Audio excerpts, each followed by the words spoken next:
अच्छा जी, क्लास 10 हम 3.7 पढ़ने लगे हैं और आपने इससे पहले 3.2 और 3.5 में ये क्वेश्चंस किए हैं डायरेक्टली और इन्वर्सली प्रोपोर्शन के। तो ये सेम वही क्वेश्चंस हैं, बस यहाँ पे स्टेटमेंट्स आ गई हैं और स्टेटमेंट को देखते हुए हमने जो है ना पढ़ के उससे इक्वेशन बनानी है और अपने क्वेश्चंस को सॉल्व करना है।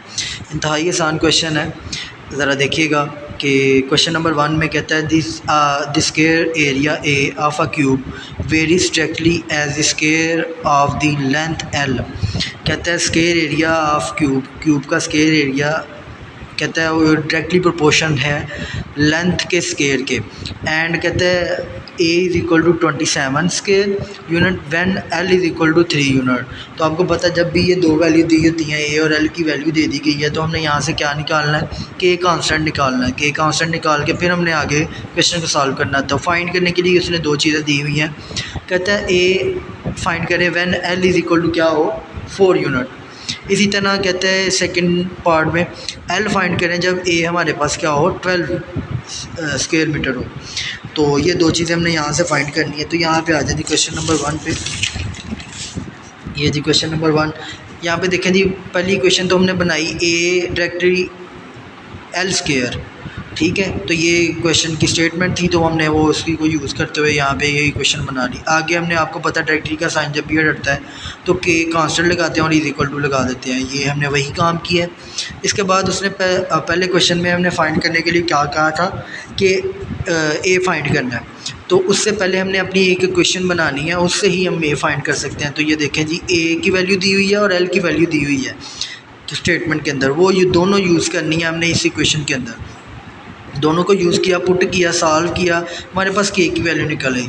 के की वैल्यू को हमने इसी क्वेश्चन के अंदर पुट कर देना है और ये वाली हमारी मेन इक्वेशन बन जाएगी a is equal to 3l square.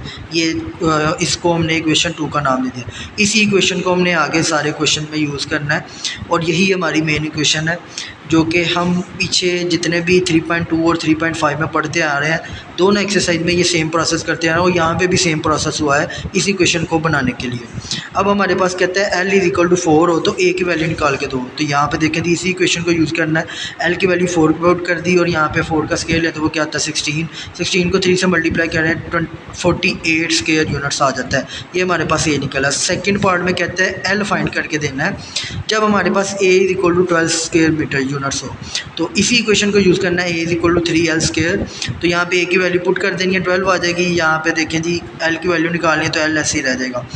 तो अब यहाँ पे देखें 3 इधर मल्टीप्लाई और उधर जाके क्या हो जाएगा डिवाइड हो जाएगा।